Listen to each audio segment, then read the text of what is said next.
in your experience, whether you've seen changes for LGBT plus people in the Unitarian movement in the time that you've been involved.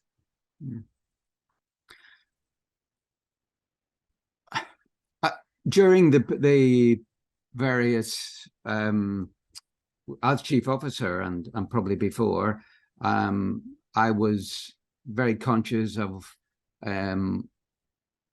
having clarity about where we as a movement stood on LGBT rights within the overall framework of social responsibility, as it was called, and then faith and public issues. So having an awareness of, again, the struggles within our movement, with the General Assembly on several occasions addressing the issue of LGBT rights and equality, and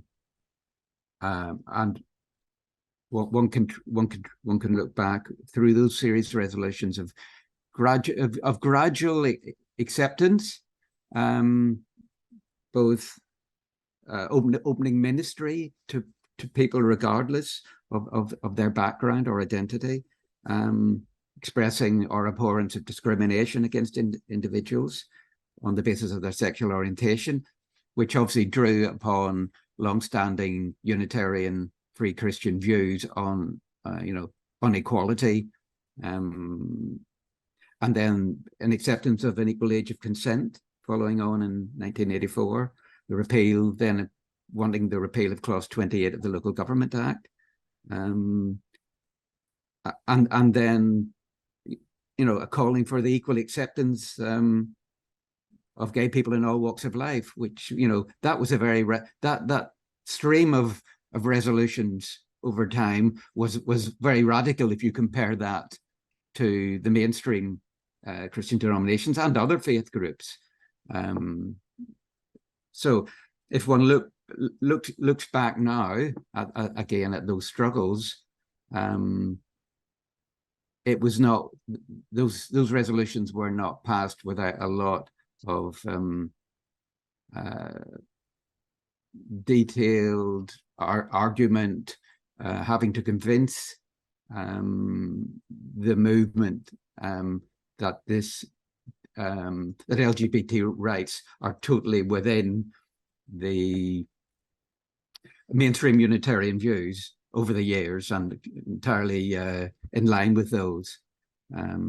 If you go back to the 1960s, you can even find traces where Unitarian ministers were talking about the possibility of acceptance of LGBT partner relationships in some legal form or other, and then into the 70s, the blessings by a few, you have to emphasize, not many ministers of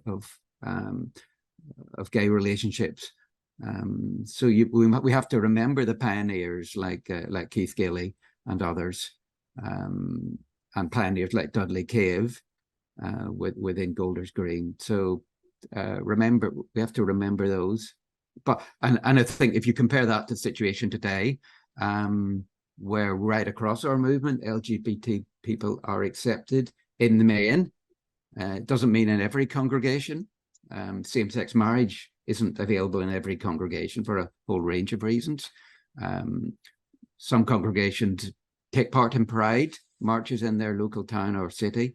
Others don't, or don't have the capacity, don't do that sort of thing, more generally. So I think you've probably got a mixed picture, as in society generally. I think that where people know LGBT people, that's when acceptance starts. If it's us and them, people don't think it's an issue for them. So why would we register for same-sex marriage? We don't know anyone gay. So I think we've seen dramatic changes over, that last 30 years, but we've also seen dramatic changes in society. The whole concept of same-sex marriage was probably inconceivable 15 years ago, certainly 30 years ago.